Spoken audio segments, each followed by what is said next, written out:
everyone, and welcome to today's exciting virtual event on how to find great real estate deals. Hosted only here on StreamYard, we're also live on Facebook and YouTube. So, welcome and hello. I am Sophia, your host from the Real Estate IQ Marketing team, and I'm all thrilled to have you all join us here today for what promises to be an insightful and action packed session.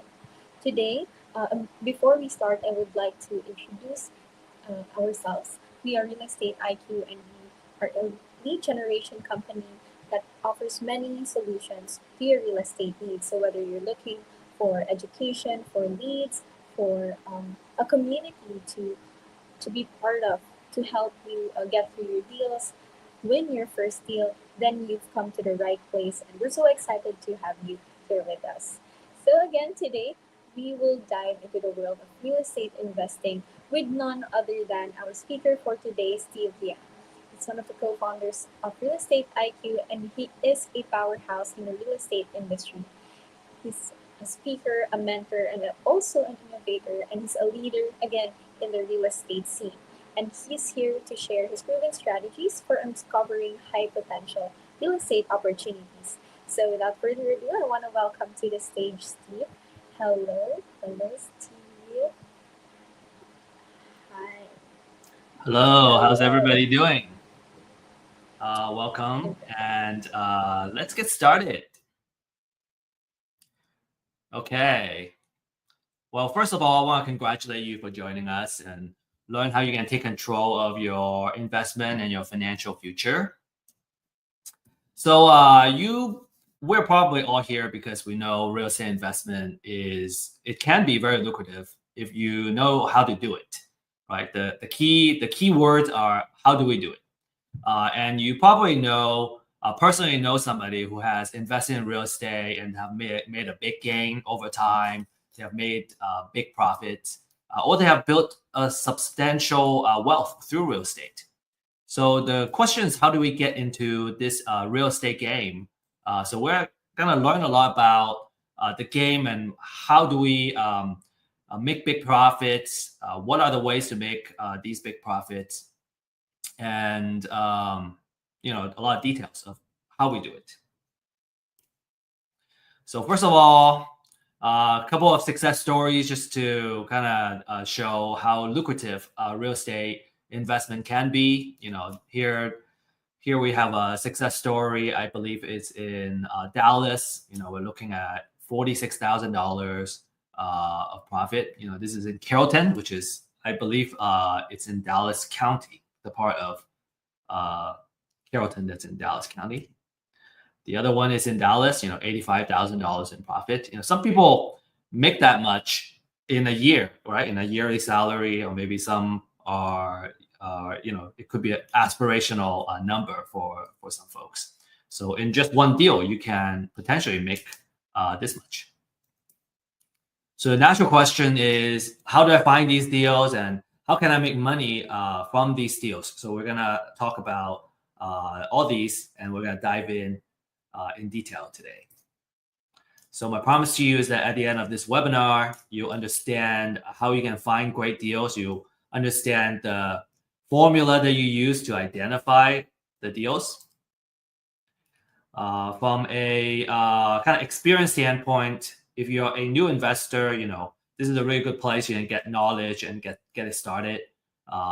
Actually, we just had a last module and a couple of questions that we have, which is about, how do I make sure that I'm giving an offer, or am I gonna figure out what is a good deal? So we'll be addressing that. And if you're an experienced investor, you want to know how to generate leads and you want to look for new ways to find deals and generate leads, this would be a really good place too. From an exit strategy, finding deals is the start of everything, right? Lead generation. So wholesale, fix and flip, buy and hold, it all applies. So just a reminder, I have found that turning off notification and distraction is a big part of productivity and focus. And so just want to encourage you to do that. And also use the chat to introduce yourself. I have found that the folks that get connected and stay connected during classes, they tend to do more business over time together. And so make sure you're taking advantage. You're already here. We are spending the time here. So just make the most out of your time in this class. Okay, so make quality connections. So disclaimer, we show this in all our webinars, is that, this is for educational purposes only, right? Make sure you always do your due diligence before making any investment decisions. We don't offer any advice in investment, financial, or legal. All right, a little bit of background. I'm an executive partner of Real Estate IQ, and over the years, I think just through doing and building the business, I would say my strength is probably more in the marketing side and the data side. My background is in science and engineering, and I was always interested in real estate. And I have family who have, I guess, thrived back in the days in real estate. So I always thought, okay, how do I get into real estate? Because if you're doing the right thing in real estate, you can generate a lot of cash flow, and it could be a really good way of making a good living and also making a difference in your community. The problem I found was that in real estate, it's hard to find knowledge. Just in real estate in general, I remember buying my first property as a homestead. I learned a lot from the real estate agent that I was working with. But it's very hard to find that information online or elsewhere. Even to today, it's still difficult, and it's harder for real estate investments. Right? It's a kind of niche place. You got to know where to look for it, and you're in the right place because you found it.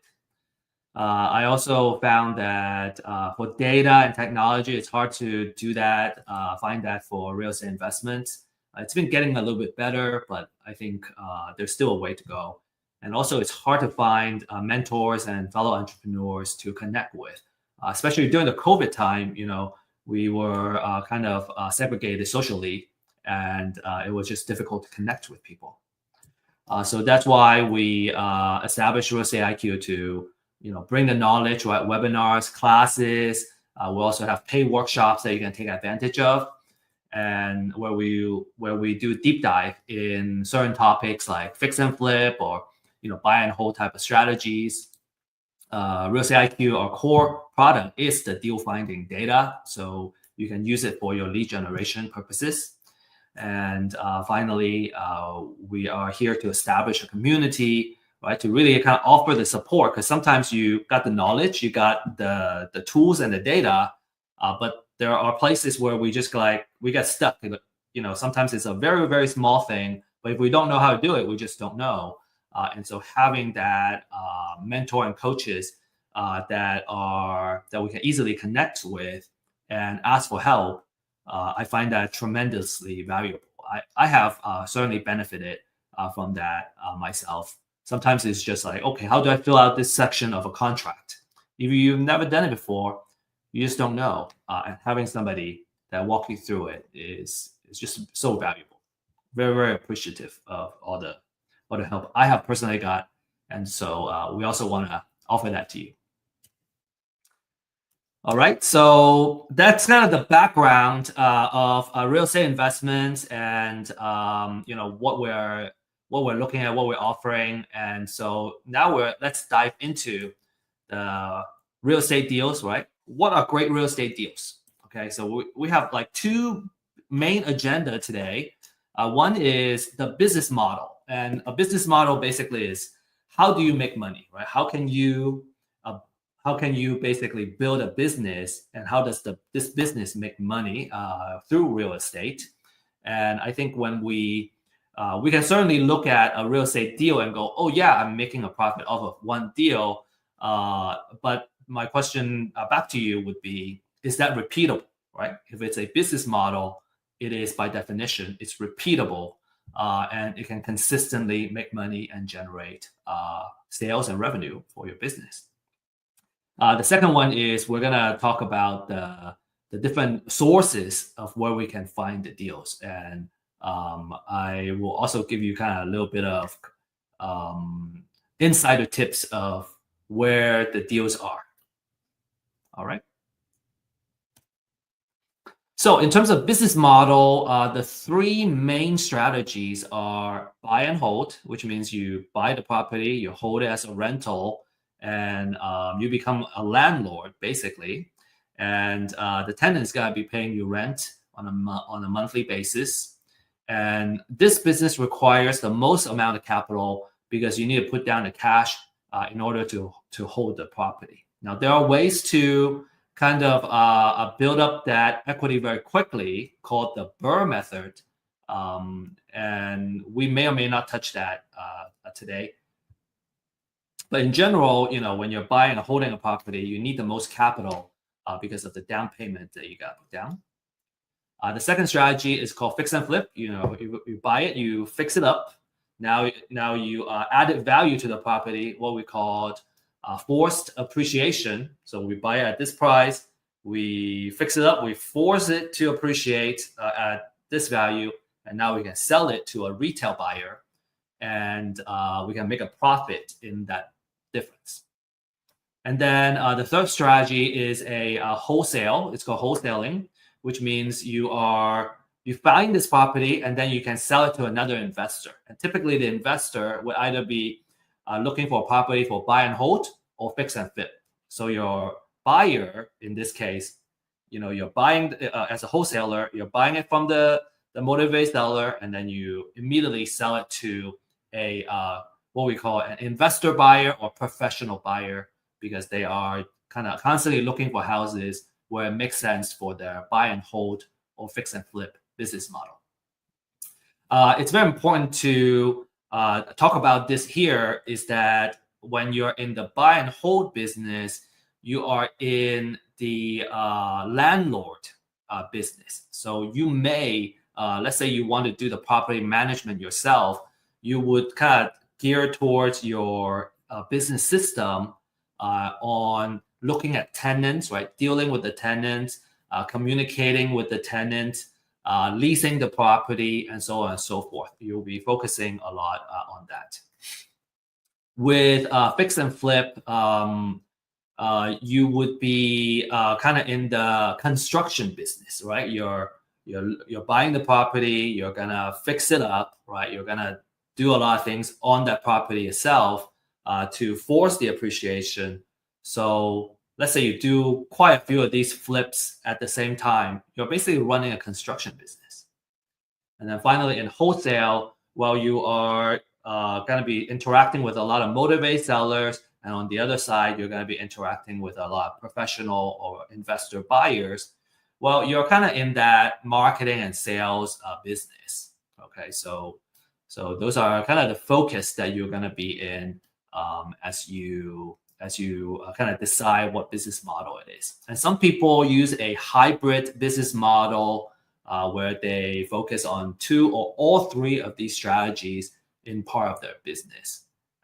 And so just want to kind of break that down for you so you are aware. In terms of capital, I already talked about buy and hold needing the most in general, because you need to put the money down. Fix and flip, it's going to require less personal capital if you borrow money from a hard money lender or a private money lender, which is what a lot of fix and flippers do. Now, in order to get funding and financing, the lender usually wants to see that you have some skin in the game. They want to see that you have enough liquidity to at least pay the monthly interest payments for this short-term loan for this fix and flip project.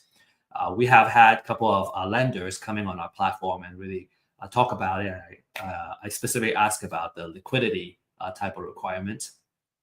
And then for wholesale, in general, it doesn't need much capital at all for the property itself. Maybe you need some transactional funding to help with the transaction to happen. You will probably spend most of your money in lead generation and marketing systems. Okay, those can add up, but in general, it requires a lot less personal capital. This is a very popular strategy for folks that are just getting started or they're young. They don't have a lot of cash right now because in wholesaling, you don't need a lot of money to get started. And typically you get 7,000. I've heard an average deal you can make about $10,000 just by finding the property, putting it under contract, and then turning around and selling it to a professional buyer. So, okay, so now let's look at some numbers. Okay, for buy and hold, a very important rule of thumb is called the 1% rule. And we always use the 1% to calculate the offer price, okay, for single family properties. So the 1% rule basically says that if I buy this property and I can rent it out for 1% of how much I buy on a monthly basis, then it would be a good deal. So it's just a very kind of rudimentary, preliminary rule, general rule of thumb, right? Because when I see a house that's say $150,000, I go, okay, can I rent it out for $1,500 a month? Right? It's a very easy way to kind of run that calculation. Now, in order to make it fit, right, to come up with that offer price that fits a 1% rule, we just need to do a little bit of kind of that manipulation where let's say I can find out what the market rent is, the market rent is, and let's say in this case, it's $2,500 a month, right? So in a big metro area, $2,500 can be very normal, or maybe even on the lower end. In the more rural area, this rent can be a little more than people are used to paying. So it all depends on your local area.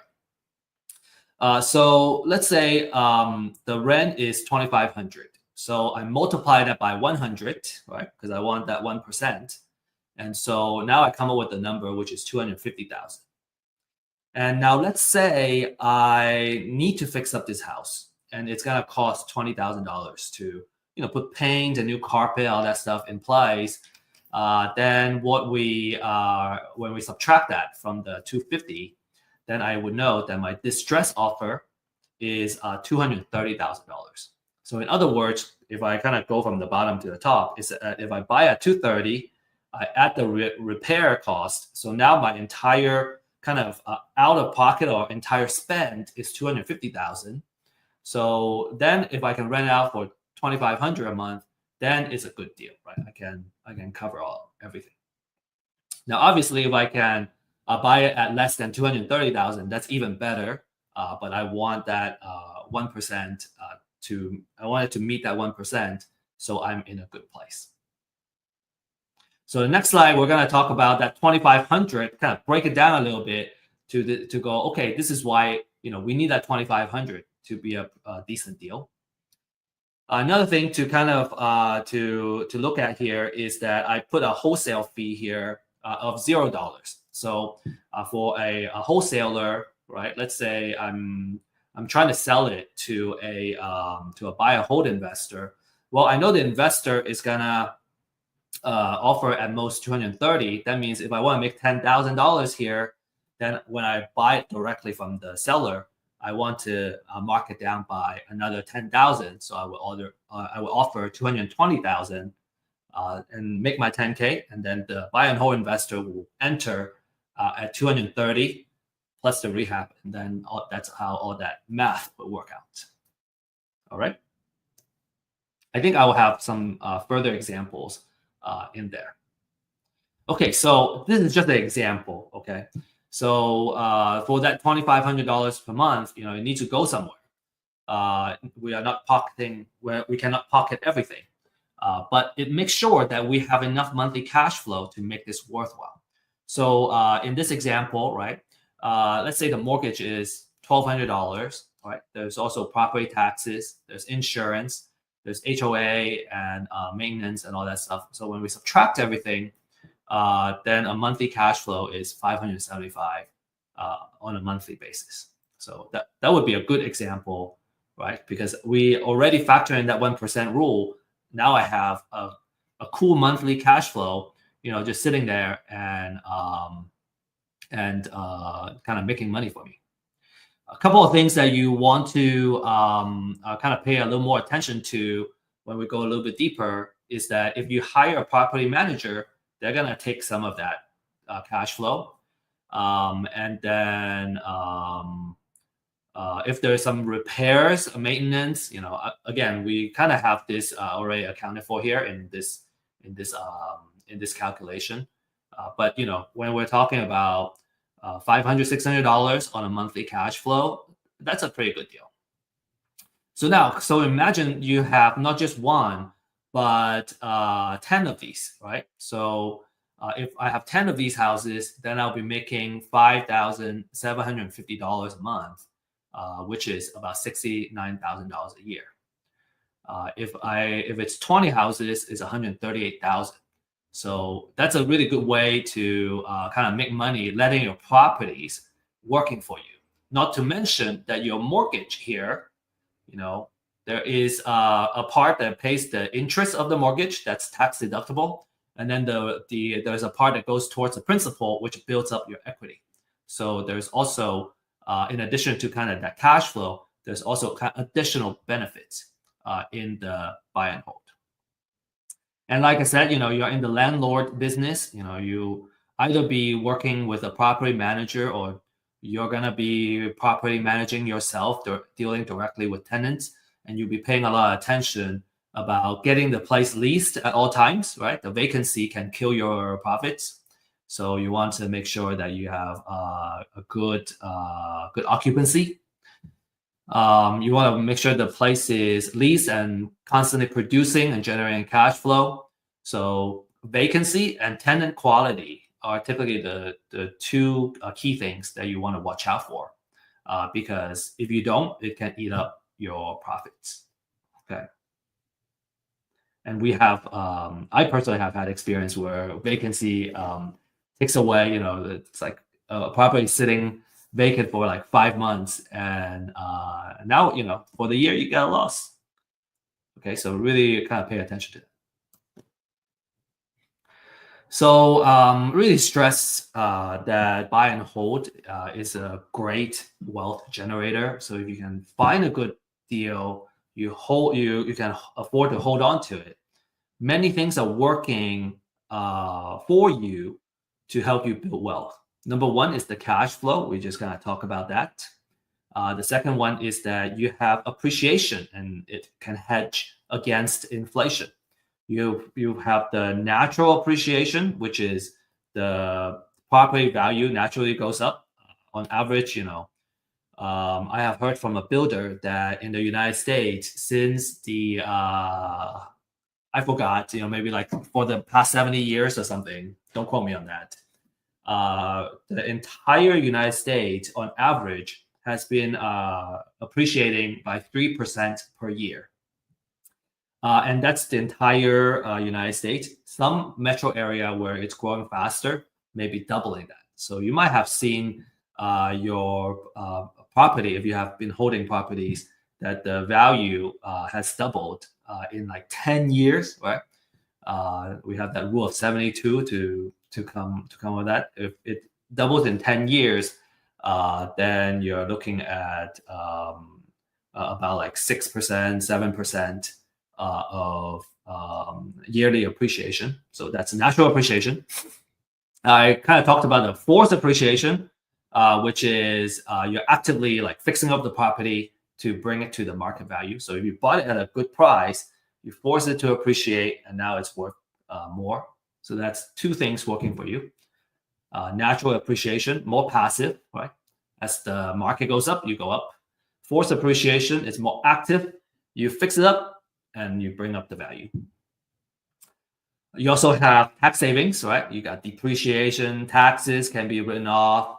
You can also write off operational expenses in the property. And then finally, I kind of talked about that, which is the loan pay down, right? So as you pay more and more towards the principal, your equity gets built up, and then now you own the property, say outright, and And now, every single month you just have free cash flow, basically, that you don't have to pay any more mortgage of if it's already paid off.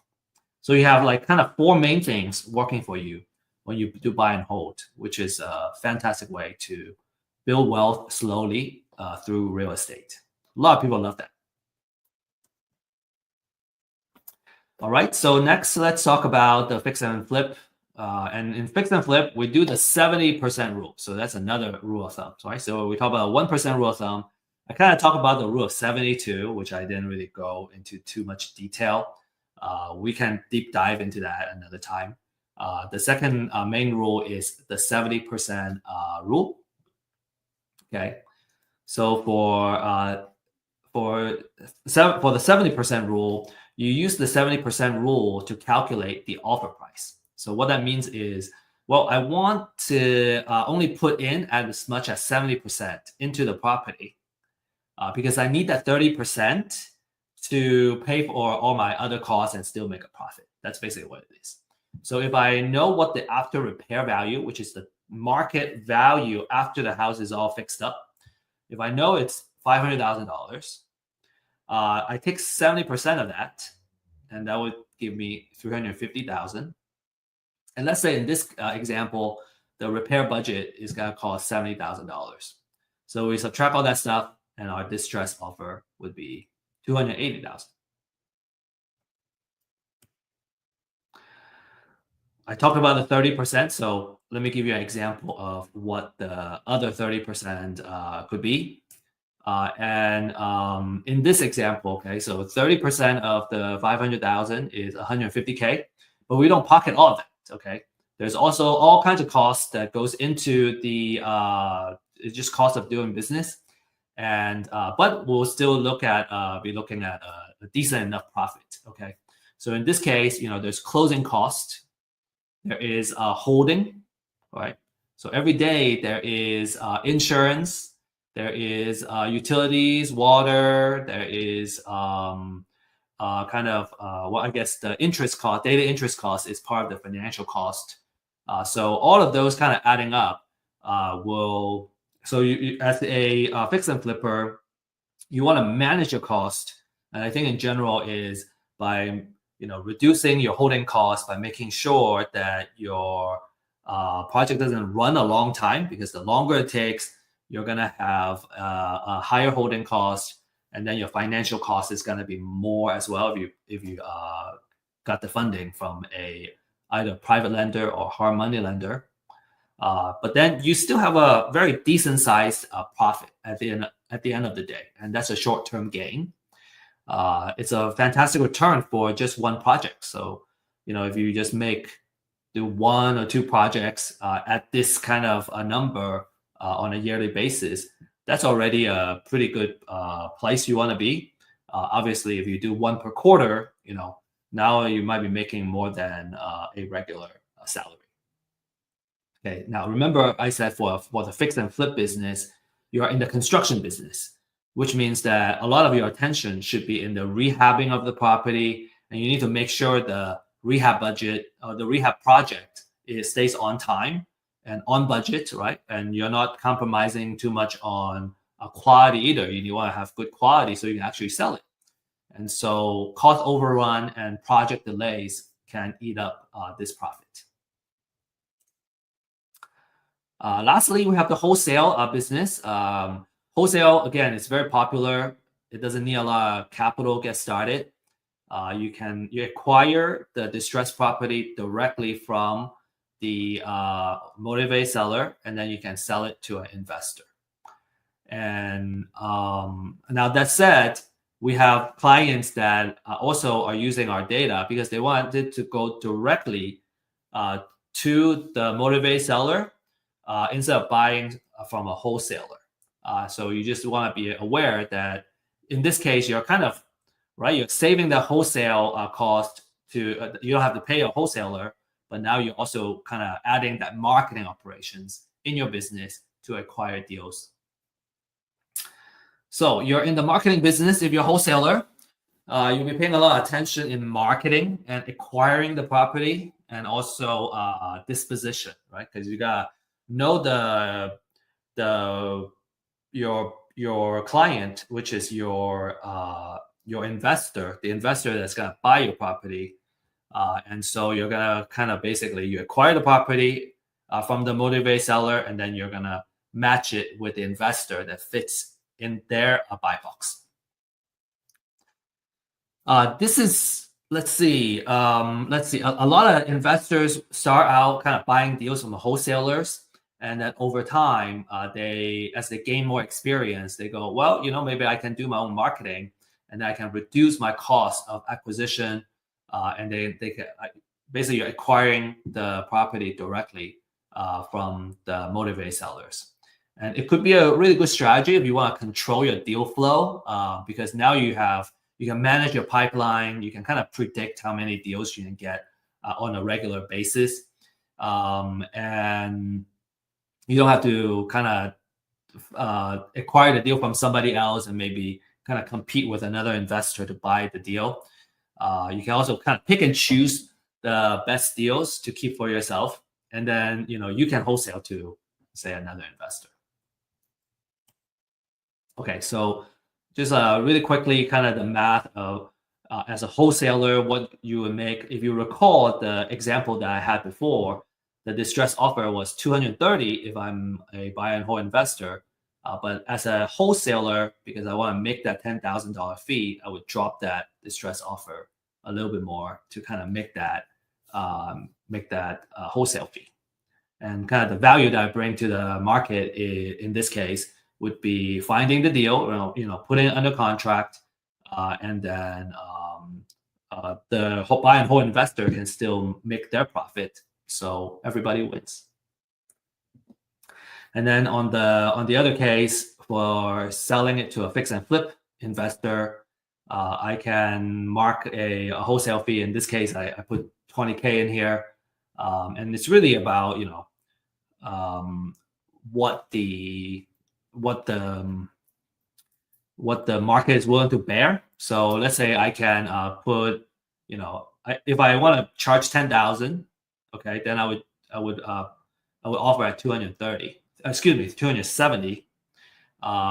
If I want to make $20,000, I would offer it at 260. Right? The most important thing to know is that I know at 280,000 it makes sense for a fix and flip investor, and so how much I make is gonna be between that and how much the seller is willing to accept as an offer. Okay, so another side I want to offer is just another perspective, is that let's say I'm the fix and flip investor, right? And I'm doing this marketing myself. Well, instead of offering 260, I can offer up to 280,000. So I'm going to be more likely to win the deal if I'm competing with a wholesaler, and because I can offer more money. And so I have a little bit of an edge if all things are being equal. So that's also why some of our fix and flip and buy and hold clients, they wanted to do the marketing themselves, because they're more likely to win the deal because they don't need to make the wholesale fee. Okay, so to recap kind of this first half of the webinar, buy and hold, you're in the landlord business, you need the most capital to get started. And maybe right now is a good time to say that there's a way, let's say you're buying a distressed property that needs to be rehabbed. The strategy is called a BRRRR method, BRRRR. You buy, you rehab, you rent it out, and then you refinance, and then you repeat. So when you're doing that, then it requires less kind of personal capital to do the buy and hold. So pay attention to that BRRRR strategy. We have material that talks about what BRRRR is. We actually have an ebook about BRRRR, and you're welcome to look for that and download that on our website. The fix and flip business, okay, you're in the construction business. You're going to be managing contractors. You're going to be looking for the project, making sure it's on time, it's on budget, and you can sell the finished product at the after repair value. Okay, and then wholesale, you're in the marketing business. It's about how many leads you can reach out to, and also closing the deal, and then turning around and finding a buyer for this particular property. So you can make your wholesale fee. All right. Okay. Here is the secret. Okay, this is the I wouldn't say a more important part, but this is certainly a really important part, which is what are the secrets of finding great deals, right? All the business model talk is great, right? But how do we put that into action? How do we find the deals? Because when I find the deal, I can make the profit. So it's all about finding that deal. And experienced investors, we know that money is made when you acquire the property at a good price. When you are able to get the property and there's enough equity in the deal, right? There's enough, if it's at a good price, it wouldn't be hard to find funding. It wouldn't be hard to find a partner and get everything done. So, everything starts from finding a great deal. And the secret of finding and acquiring great deals is having motivated sellers. It's about finding and locating the people that motivate to sell for whatever life reason it is. And I would say that in general, there's a need for immediate cash, for one reason or another. And we'll talk about the different life reasons. All right, life happens, and because of that, they are in some form of financial distress. And because real estate is not liquid, in order for them to sell quickly to address the life situation, they tend to need to accept a lower price than what the market is going for, so they can sell quickly. And I think I'm just gonna leave it at that. There's so much more I can talk about. Okay, so the concept is called live data, and live data is basically a signal of something that's happening in the person's life. And life happens like every day, everywhere, right? And life happens to all of us. It's universal.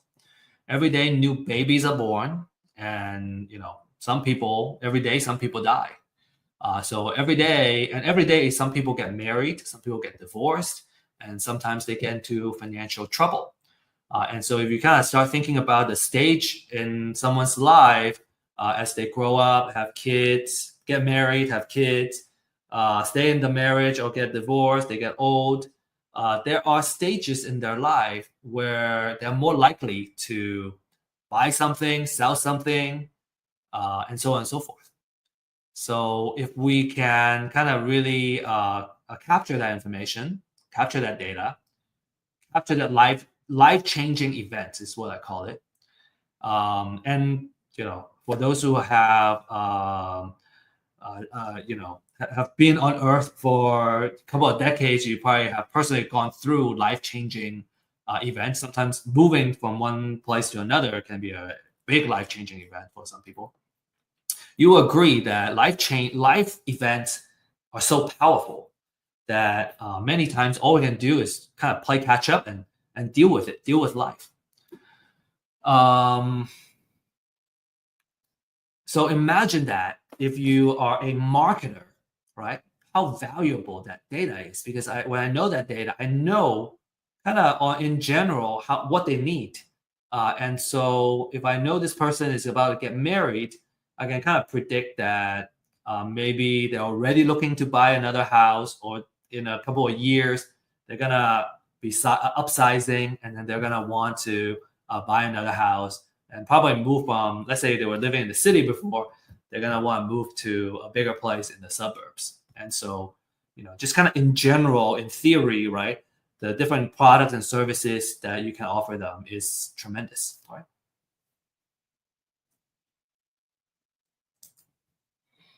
So to find motivated seller, we want to get our hands on some aspects of their live data that tells us that, hey, they want to sell. So first of all, they should be owning real estate, right? And then there should be some kind of financial distress or motivation to sell. and they need to sell really fast in order to get out of a bad situation. And we'll talk about the different motivations shortly. And that's actually the next slide. Okay, so we'll talk about the different motivation, and I call it the different sources of motivated seller. Okay, so the different type of live data that matters in real estate and for real estate investors. And you can imagine like this is the kind of data that also makes sense for a real estate agent. If you're in the listing world, you're looking for folks that are motivated to sell. Now, some you can help as a listing agent. Some are a little bit harder to help. Say it's like a foreclosure and they get foreclosed very quickly. It's much harder to sell, truthfully in the MLS market because they just need to sell quickly. Okay, so the first one is the pre-foreclosure. Okay, because their house is about to get foreclosed. They're about to lose their house in an upcoming foreclosure. And it could be next month, it could be a month from now, and all that. We want to know what the auction date is on the property. A lot of investors, they love this list. It's actually one of our kind of most popular lists because these motivated sellers, they're in a desperate situation where they need to sell really fast. So for pre-foreclosure, you're reaching them because before their house hits the auction, and you can directly negotiate with the buyer. Let's see. So a couple of experience I can share is we had a candid REI kind of joining us and sharing how they market to the foreclosure pre-foreclosure list, and their approach, which I find is much better too, is that obviously you can just approach them and go, hey, you want to sell your house. And you may get a lot of bad words and hostility thrown back at you because, in a normal circumstance, who would want to sell their homestead, right? Some people want to, and then they welcome that conversation. Some people may not want to. And I have found what has been useful has been that if we position ourselves as their advocate, we can position us as, because most people don't want to go through the foreclosure. They want to stop the foreclosure. And so a really good approach that I found useful is to create the mindset, right? First of all, having the mindset and also having marketing material that helps them stop their foreclosure. And be a resource for them. Kind of go through the different ways that they can potentially stop their foreclosure, build that trust. And maybe there are times where you go through that and they don't need to go through the foreclosure anymore. For example, just last month, we had a tax foreclosure prospect, and I was able to reach out and reach him kind of on a Thursday. No, it was a Friday right before the auction. The auction is going to happen the next Tuesday. And they needed to figure something out. Otherwise, the house is going to go into foreclosure. And he says, you may hear this a lot. They go, I'm waiting to hear back from my attorney, or I'm waiting to hear back from the court or something. Well, on that Friday, you only have one more business day, which is Monday. And then the next one is that auction Tuesday. So they don't have a lot of time. We were able to connect them with somebody that, with an attorney that ended up helping them pause that foreclosure and kind of solve that problem so they don't have to sell the house. And, we didn't gain anything from that lead. But the good thing is we were able to help them. And when you're in business, you just gotta be willing to kind of pay forward. And if we do enough, if we add enough value to the market, sometimes we win something, sometimes we may not win it right away, but there are times that it will come back. So and a lot of our kind of experienced investors, we like to kind of embrace that mindset because I think it just feels good to help folks that are in need to kind of solve their problem. And there's always a percentage where they kind of get to a point where they go, okay, I have gone through everything. There's no other option. I have to sell to someone. And if we have been just so valuable and we are able to build that trust, we're gonna kind of be that person to acquire that property. And I really prefer to be in that position than trying to take advantage of someone else's situation. Okay. From a pricing standpoint, these lists are not cheap. They're about $80, $90 per county. So to cover a metro area, you may need put $200 to $300, sometimes maybe even upwards of more than $300 on a monthly basis. And you don't have to mine this information, right? This is kind of public information, to be honest. But you don't need to spend all that time to find the information and do the research that you need. $200 to $300 is actually a really good price to get into this. So for Real Estate IQ, we have a disruptive pricing that we'll be sharing kind of at the end of this webinar, just to make sure that we are offering really, really awesome data to help you get started and find success in the real estate investment game. All right, the next one is called the appointment of substitute trustee. And what this is that a lot of savvy investors, they like to reach out to the property owner before they hit the foreclosure list. And when we look at the foreclosure process, what happens is when a lender wants to start the foreclosure process, a national lender will typically name a local trustee before filing for foreclosure, before filing for that foreclosure paperwork. So the appointment of substitute trustee is de facto a signal that the house is going to go into foreclosure. So that's why we call it a pre-foreclosure. By targeting these homeowners, what you do is you get more time to market to them and build trust. And it could potentially give you a leg up over your competition. You could be the first person that reaches out to somebody that is going to eventually go into foreclosure.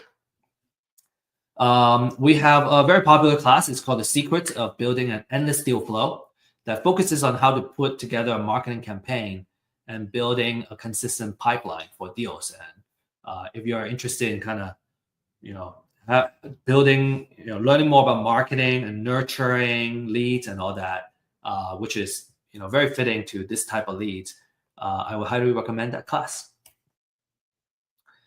Okay, next we have probate. So heirship and guardians are all kind of related to this category. So what happens is if someone owns real estate property and they pass away, and they will end up leaving the property to their heirs. And if there is a will in place, it will go into probate. If there's no will in place, it will go into an affidavit of heirship. And when it comes to kind of the handling of the estate, well, the house is an inheritance, right? Maybe there are a couple of potential motivations. It could be that there's enough equity in the house. They just want to cash out and kind of pay for other things in their life. It could be that the house is sitting there, it's not generating money right now, right? It's vacant. Grass is growing. It's a headache to maintain the property. It could also be where there is a estate tax that needs to get paid. So they will end up needing to liquidate the real estate property in order to pay for all the taxes and expenses that has to do with dealing with the estate. This is a very, very lucrative type of lead, and the market is about $3. Some may even charge $5 for every one lead, because they're so lucrative. A lot of experienced investors, they love probate because there tend to be a lot of equity in the house. It could be where the house has already fully paid off, or they have been paid off for so many years, they have been paying down the principal for so many years that there's a very small amount of loan that's still being owed, and there's just a lot of equity in the property. And when it comes to the heirs, a lot of times they just want to cash out. They don't really care about maximizing the how much they can get on the market, and they would just sell it to an investor. Now, obviously, different cases are different. There are some heirs they want to sell it on the market as an estate sale, and you know, because at the end of the day, they want to kind of maximize how much they can make out of it. So, but anyway, the probate can be extremely lucrative. Another very popular one is evictions. So, if a landlord needs to evict a tenant, it usually has already caused a lot of financial a loss for the landlord. The tenant may have ripped the house apart before they get evicted. So these landlord may maybe just like, hey, I I bought another house and I didn't want to sell this house, so I turned this into a rental property. But I didn't know how much work it takes to be a good landlord, and I'm just tired of dealing with this loss. I know of a lot of professionals, say they're in accounting or they're CPAs. They just don't love being a landlord, and so they just want to exit, and that's also a very good motivation to purchase the property from them. And another potential scenario is it's a landlord that has a portfolio. This is a professional landlord, and they just want to cash out and they retire. And that's also a really good opportunity for you. Another one is divorce. They need to get cash out. There could be pending lawsuits. There could be something that forces them to one of the party to sell the property. Maybe they just need to sell it and kind of split up, and so they're also very motivated to sell. There could be some bitterness and hostile situation where they're not looking for a fair compensation, but maybe there are emotions where they just don't want good things to happen to the other party. Like there are bad divorce situations, and so those could be opportunities for investors too.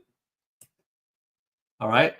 There are, some additional motivations. They're not as strong, and you don't have like a super desperate seller like the previous ones. Right. Foreclosure is like the most desperate, most motivated type of situation. So if you see delinquent taxes, that's a property tax situation, and so that's usually a signal that they are in financial hardship at the very least.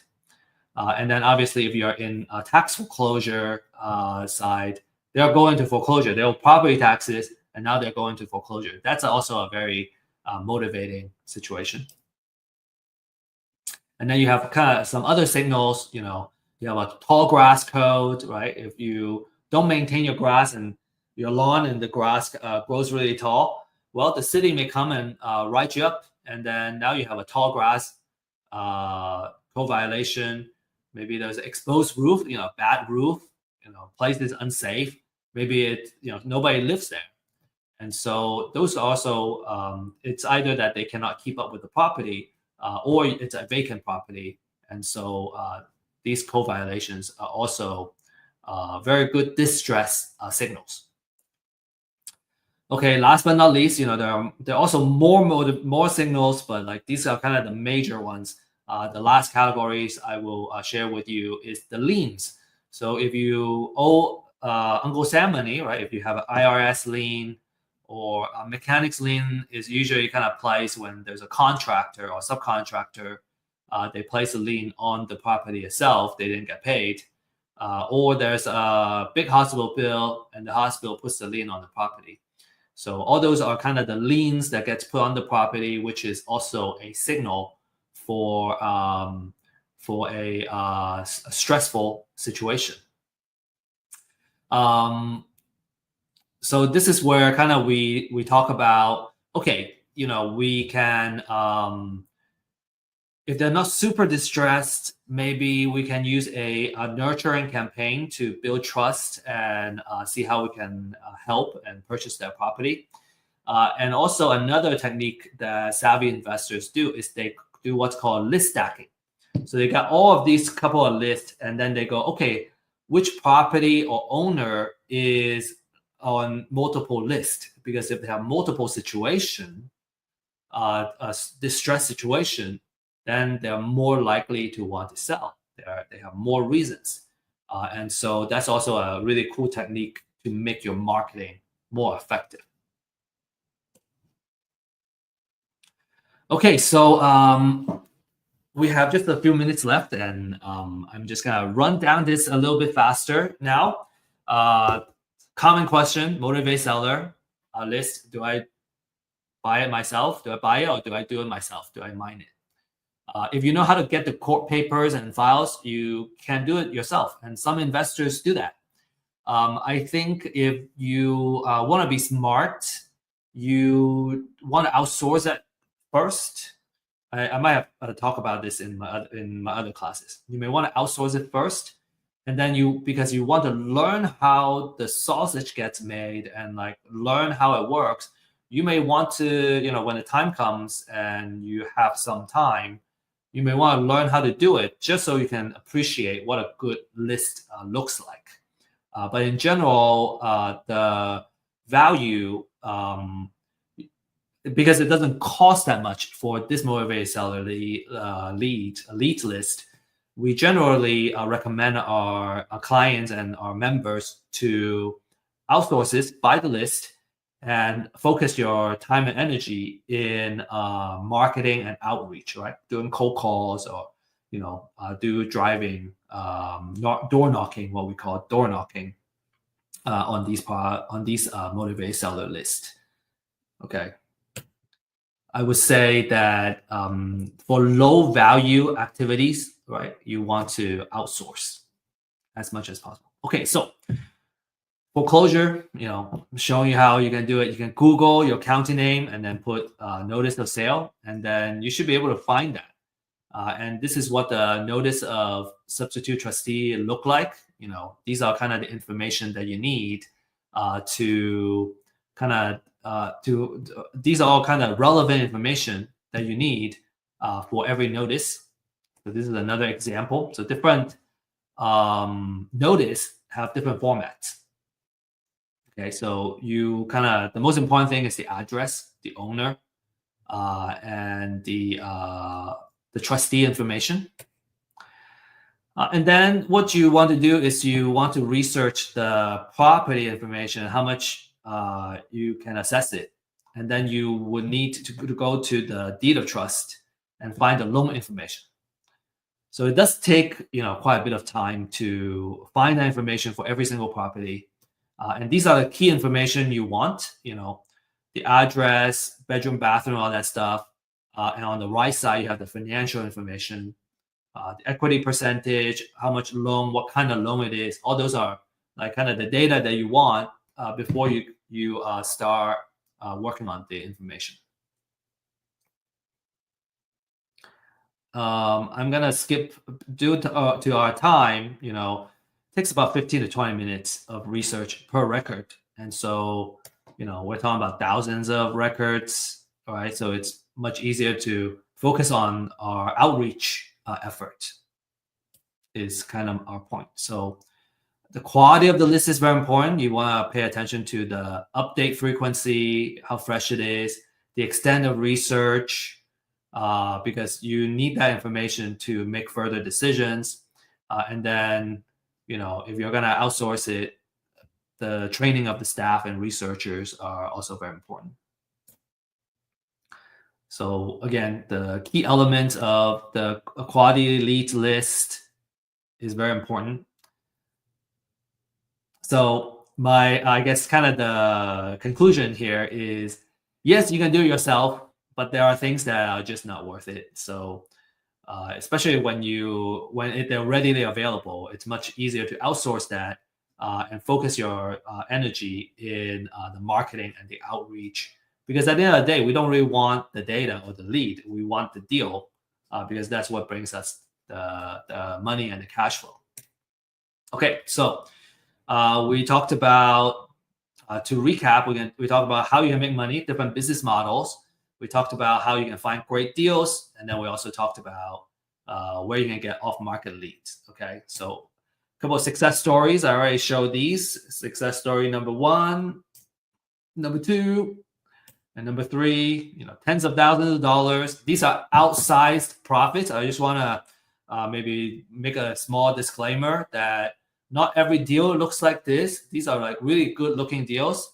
And some deals are smaller. Some deals, if you're not careful, you may even lose money, right? So because there's a risk in real estate investment or any kind of investment activities. So just make sure that you have the right support and you know what you're doing before you get into real estate investment. But these numbers are certainly very, very motivating for me as an investor. So how do I get started, right? I think a lot of common questions is, I learned all this stuff. Okay, how do I apply it? So number 1 is get a pre-foreclosure list. You can get other lists. I find that pre-foreclosure, people are more likely to get traction quickly. And the more quality information, the better. And for Real Estate IQ, we offer a first-hand data. Okay, so we mine the data ourselves. So you get the freshest data available. You get the extensive research. We went to 3-4 different sources to come up with the information to get the estimated equity. And then for a limited time, you still can access this disruptive pricing. Number 2 is to find a mentor or coach that can really hold your hand and walk you through it. You can certainly do it yourself. It's just so much easier to have somebody that we can reach out to, because I think it's easier when we don't have to repeat the same mistakes ourselves. And then when you're really serious about a particular property, you want to be able to do the title research and see all the liens that's on the property. And the cost is between $40 to $75 per property. You may be able to skip that if you're gonna close the property with a title company. They can do some of that research, but you usually need to have the contract in hand and you're ready to close before that happens. So a couple of success story. Justin got new leads, right? A steady flow of influx of new leads to get started. Ismail, an average deal of $8,000. He made 10 transactions already. And then Daryl, got 2 deals under contract. Excuse me, four deals under contract, and about $1 million in that value, and he's expecting to make 10 to 15% of the profit margin. Okay, so if you're interested to learn more, learn more about real estate, ask about our community membership, and what are the next steps. We're here to guide you. And when you're ready to get started, then you can kind of see what the solutions are all about. You can schedule a 30-minute complimentary one-on-one consultation. And if you need help closing your deals and whatnot, we have folks that can partner with you and help you with these deals. And so you just need to send an email out to me. Finally, is a couple of additional things you want to learn by doing. And so we have a online meetup that meet on a Friday base, every Friday at 9:30, where we teach about different ways of investing, and especially if you have a deal that you don't know how to do, you have a lead, we can give you the coaching and what the next steps are to keep the deal moving, all the way where you can close and dispose and make profit of your deal. Very, very last thing, we hope you learn a lot from this class, and if you did, please scan this QR code. Give us some feedback. How can we make this event more? How can we make this webinar more valuable for future attendees? And for filling this out, we'll also give you a special gift. Okay, that's all we have. And I want to say best of luck and happy investing. And I'm ready for questions as well, if we have questions.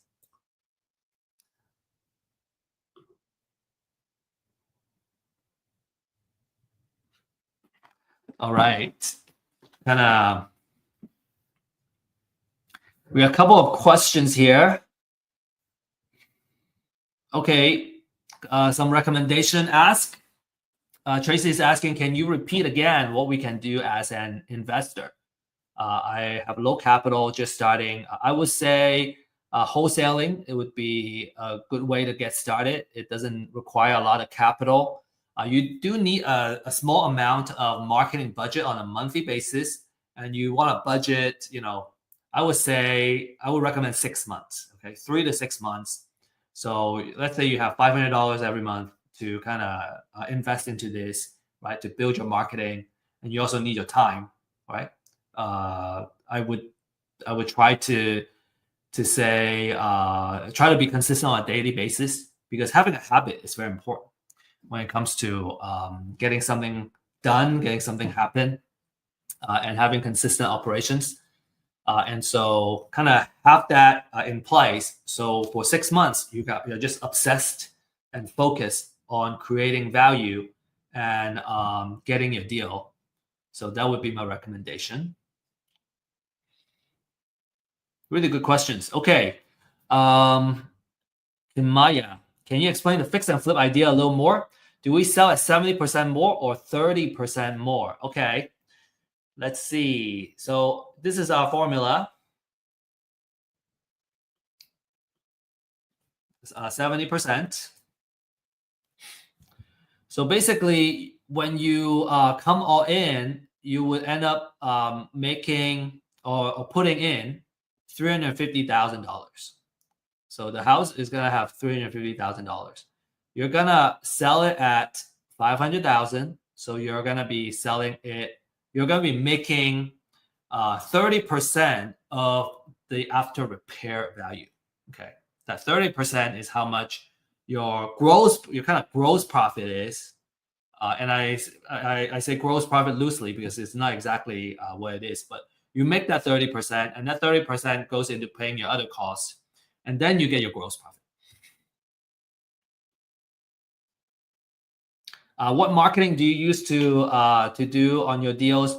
We are using cold call. So basically, what we do is we sign up for the premium plan that has phone numbers, and also comes with email addresses. So that helps us do the outreach of phone calls and also emails. Some people use mass texting as an outreach. I have also used Facebook ads, and those help. Okay, Craig asking, does forced appreciation still work even though the community is not attractive for investors? Does forced appreciation still work?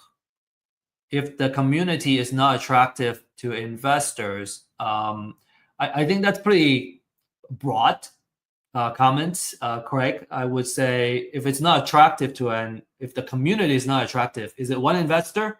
Or do you talk to 100 investors and they all say no? Because if that's a no, that would probably mean nobody wants to live there, and the market value is not worth it, right? There's no market value. Usually, your after repair value is based on what houses are selling for in that area, and that's a very it should be an updated market data. And so when that happens, then you have the market value, and then I would say forced appreciation should work. If it's a good deal, an investor should find it attractive. Okay, there's a question about distress offer. Okay, so what's a distress offer? It would when we say distress offer, there's another term called maximum allowable offer. and it's basically the same thing. It's how much we offer to the owner who are distressed, right? Because if they really want to sell at top of the market, they can fix it up themselves. They can sell it in this case at $500,000, but they don't have the cash to fix it up, right? And they're distressed. They need to sell fast, and so that's what we mean by a distressed offer. All right. Okay. So I hope y'all learn a lot. And again, appreciate your questions and you joining us. We do have another event coming up, and that's next Thursday, same time. We have a different format. It's called Ask Me Anything. We have AJ Page joining us, and AJ is a very successful wholesaler. He's from California. I think he hasn't spoken on our platform yet. And so really excited to have him here. He has done a lot of deals in and all kinds of kind of investment strategy. So come prepared if you have questions about creative offers, title, any kind of deal related questions, how to close deals, what are the best software tools to use for your wholesale business. What are the best lead gen techniques? AJ and I have been kind of talking, and we have exchanged a lot of ideas. And he has gave me a lot of tips too on what he's been doing. So I hope you're gonna learn a lot from him next week. Okay, so it's gonna be at 11 a.m. Central Time, basically same time next Thursday, and that's all we got. So appreciate you guys and have a great rest of the day and have a good weekend. We'll see you next week. And remember, if you're really interested in the deal side, tomorrow at 9:30 a.m. Central Time, we have our MAP online meetup. So we can talk about the actual deals and how do we deal with the deals. Okay. All right. Have a great day.